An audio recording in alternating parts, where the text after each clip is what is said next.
guys. So today we have some more bullshit going on with Pete Hegseth. Now this is the second time this didn't happen.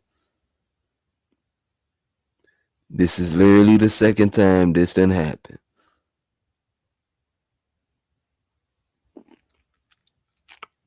Either this man got a mole around him or something like that, a leak around him or something like that, or he just completely just keep fucking up the game. Let's look into it though.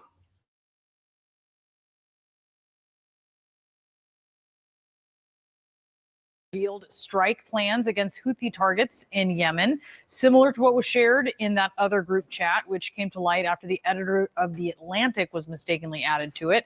We've also learned that Hegseth directly addressed the matter with President Trump during a phone call last night. Earlier today, the president defended Hegseth. He's doing a great job. It's just fake news. They just bring up stories. I guess it sounds like disgruntled employees. You know, he was put there to get rid of a lot of bad people, and that's what he's doing. So you don't always have friends when you do that. The revelation of a second signal chat emerging as some of Hegseth's closest advisors, several of whom were fired last week, are warning that the Pentagon has become dysfunctional under Hegseth's leadership. Both Hegseth and White House Press Secretary Carolyn Leavitt railed against those accusations. This is what the media does. They take anonymous sources from disgruntled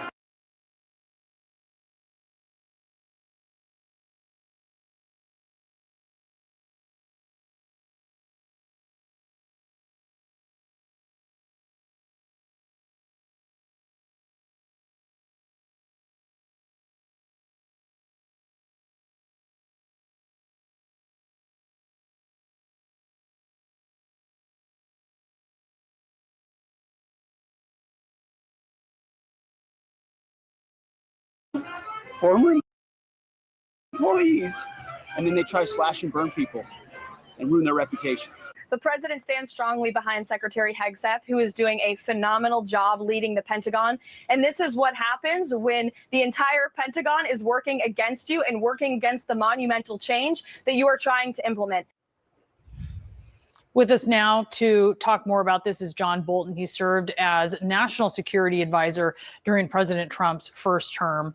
How bad do you think this is, I wonder, having his wife, his brother, his lawyer included on what sources describe as military plans of these Houthi strikes, similar to what came to light during that first signal chat scandal?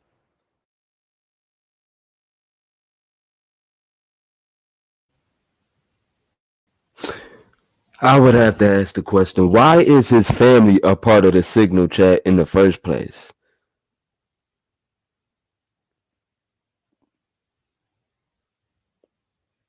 Why is the signal chat, why is the family a part of it, a part of the signal chat group in the first place? How much you want to bet is somebody that's super, super close to him that don't like Trump, and the fact that he was nominated by Trump, they're going out of their way to make him look bad in order to make the administration look bad. Because people, no matter, and they often say blood is thicker than water, but people will turn around and do the most heinous things to their loved ones. How much you want to bet he got somebody that's close to him that he probably, and this is where you got to tighten up. You cannot be sharing information with everybody. You cannot be sharing information with everybody.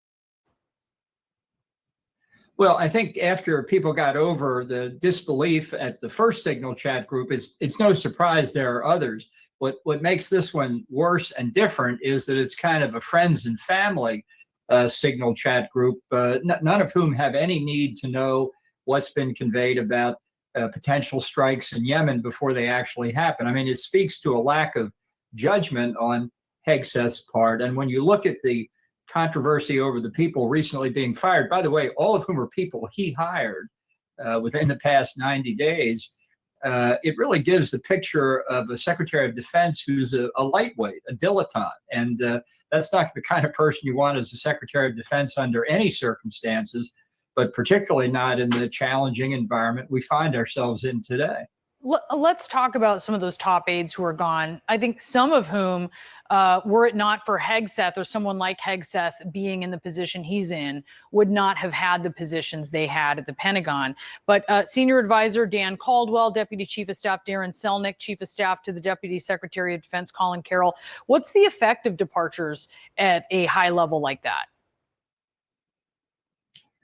Well, as I say, I think he was responsible for hiring all of them. I mean, I think he had connections with him. He also lost his own chief of staff, who is either being fired or moved somewhere else in the Defense Department. I think what it says to the rest of that very big building and its partners around the world that they're just not serious in the Secretary of Defense's office. They don't have their act together managing a very small group of people.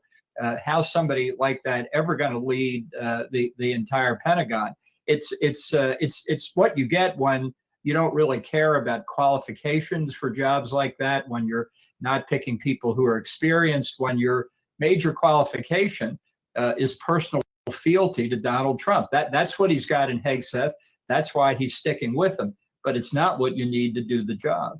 His chief of staff resigning from his position. We're waiting to see if he lands somewhere else at the Pentagon. But in a Politico op-ed, John Oliot, the former chief Pentagon spokesman who resigned last week, said that dysfunction is now a major distraction and that it's hard to see how Hegseth remains in his role for much longer.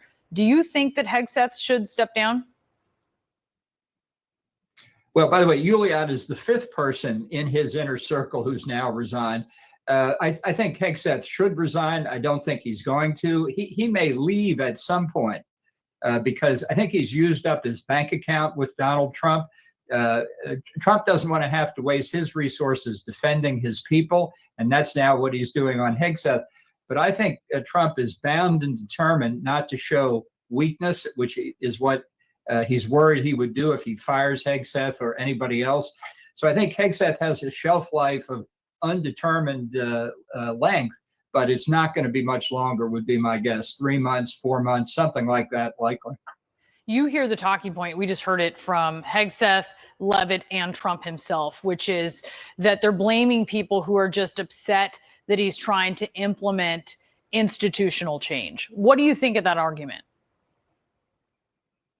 Well, again, these five people are all people he brought in and who have said they're in favor of the change that he's trying to make. They just don't think he's qualified to do it. I think it's a very weak response when Hegseth can't even manage and hold together the people he himself is responsible for hiring. It's sort of like the same problem his boss seems to have. John Bolton, always great to have you. Thanks so much for being with us.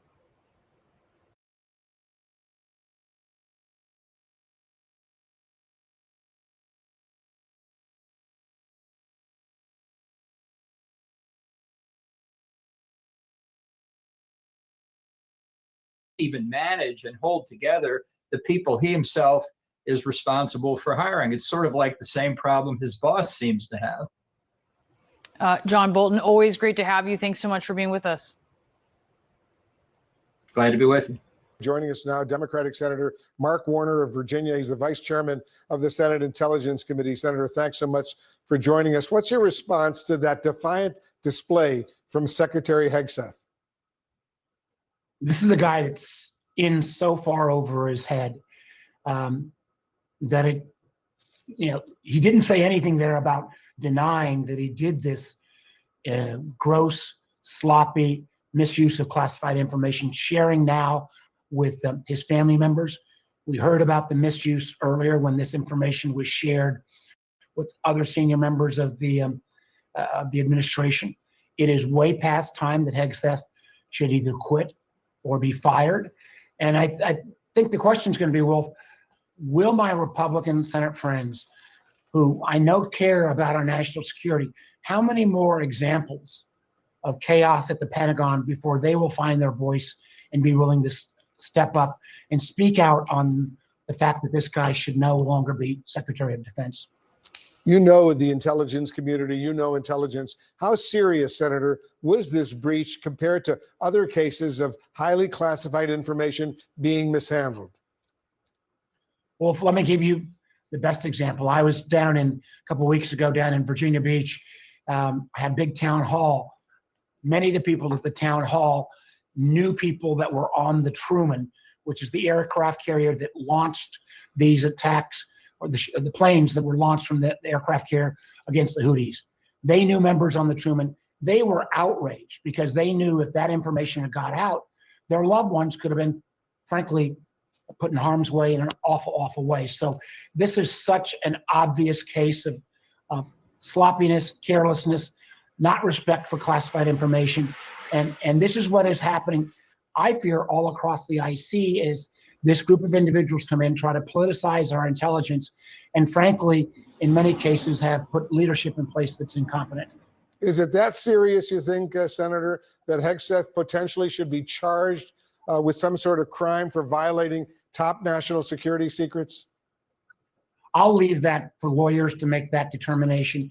I know on the common sense judgment criteria, if you're putting out attack plans while our planes are in the sky and you're sharing that, not it's bad enough that you're sharing it on that chat with the national security advisor and the vice president, but the idea that you are sharing that information with family members who have no basis for having exposure to any of that kind of information, no matter what the secretary says, his comments just don't pass the smell test. I don't think any of those people on that group chat, that second group chat, had top secret security clearances and were qualified to hear that kind of sensitive information about war plans that were still underway. During President Trump's first term, as you probably remember, he was often quick to remove officials he lost confidence in. But right now, the White House says the president stands firmly behind Secretary Hegseth. What does that say to you? Well, it says to me that this is a president without any boundaries and without any other adults in the room that say this is, not about the president's feeling at a moment, but it is about the men and women who protect our country in the Defense Department, in the armed services, who I can pretty much assure you don't have much confidence. You saw some of the folks who left this weekend or are fired, saying that there's total. But how do you do that when you have a whole political party that's willing to clown you for it, or to try to come out and make you look weak in the first place?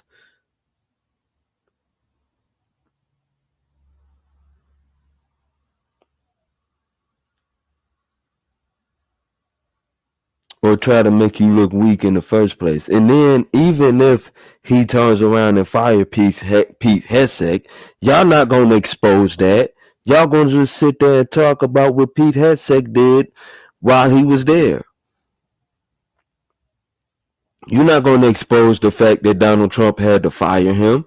You didn't do it the last time. You didn't do it the last time. And 9 times out of 10, what I think is happening is that someone is super close to him who don't like the Trump administration, who's probably within who's probably within the Secretary of Defense Department in the first place, is probably doing it and trying to make Pete Hegseth look bad. But now, if this is what Pete Hegseth is doing on his own, then yeah, he needs to be fired. Trump gonna have to let him go. And it'll just be like what happened in his first term. It was a bad call, it was a mistake, and he got rid of the person that made that mistake.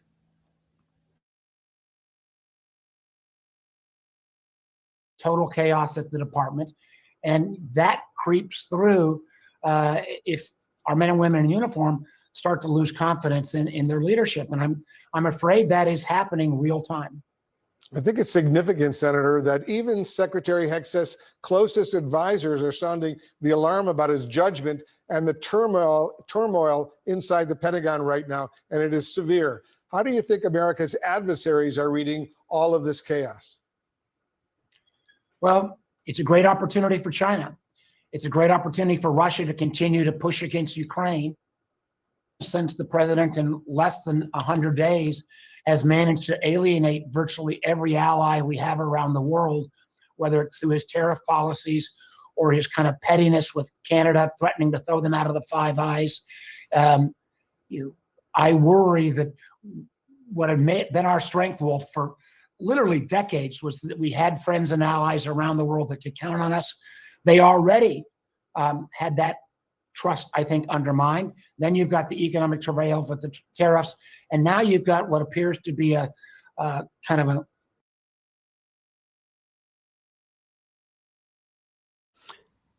When it comes to the rest of the world should rely on themselves, not the United States.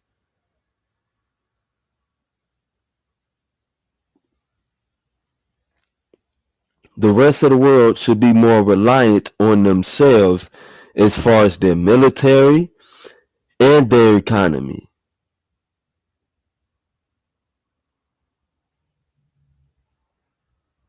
They should be more self-reliant on themselves. That way it puts them in a better position to make better business deals with us.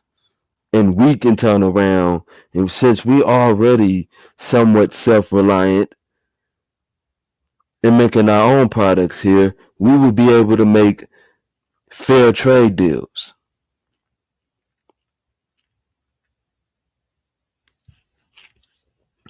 Fair trading deals.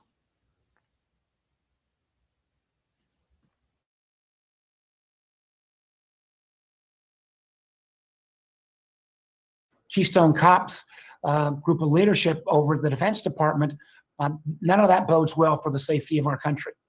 So is there evidence that close U.S. allies, NATO allies, are now reluctant to share very sensitive intelligence information with the U.S.?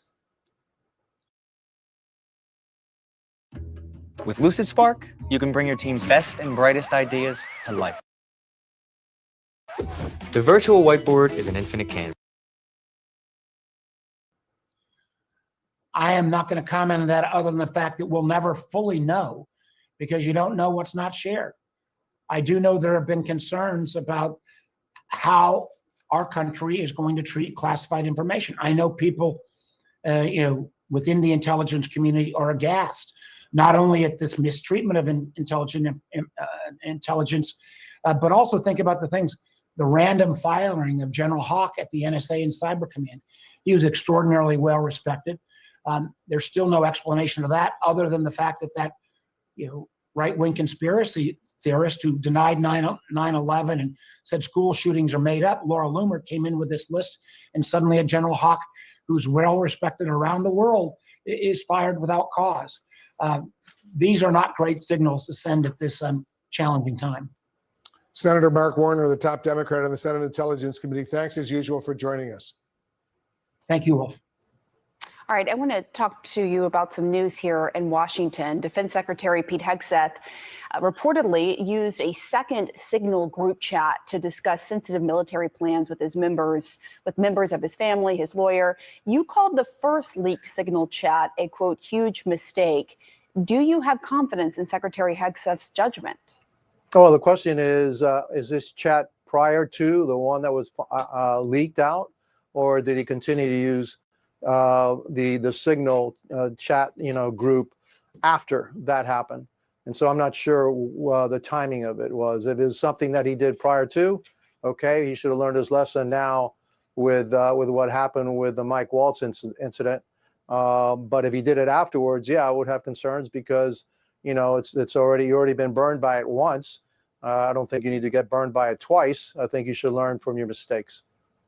And I understand your point about the timing, but the principles of the issue don't change in terms of discussing sensitive military details on Signal, particularly with people like his wife, who, as far as I know, doesn't have a security clearance. Right. I'm not sure, but I don't believe she does. Does that concern you?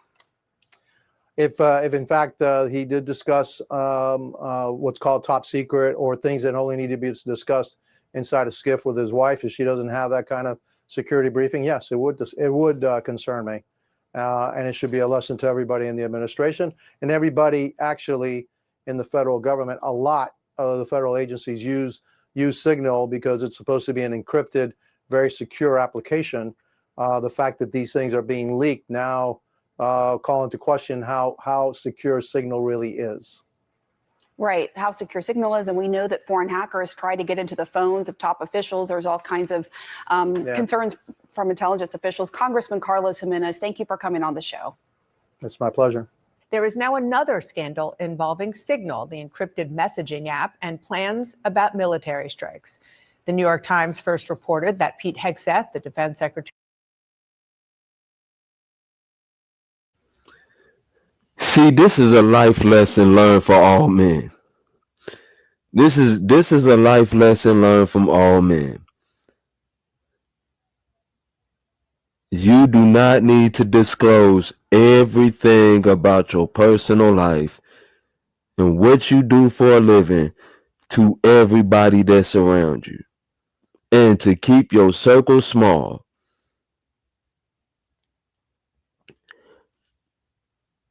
Why are you pillow talking with, if this is pillow talking with your wife and that's what's happening, I'm going to need you to tighten up, sir. I'm going to need you to tighten up. Stop telling your lawyers, stop telling your mommy and your daddy and your wife everything that's going on at work.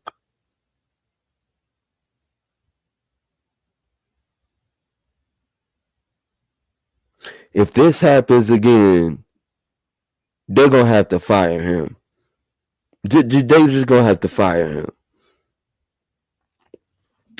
But that's it for right now. Like, comment, and subscribe, and peace.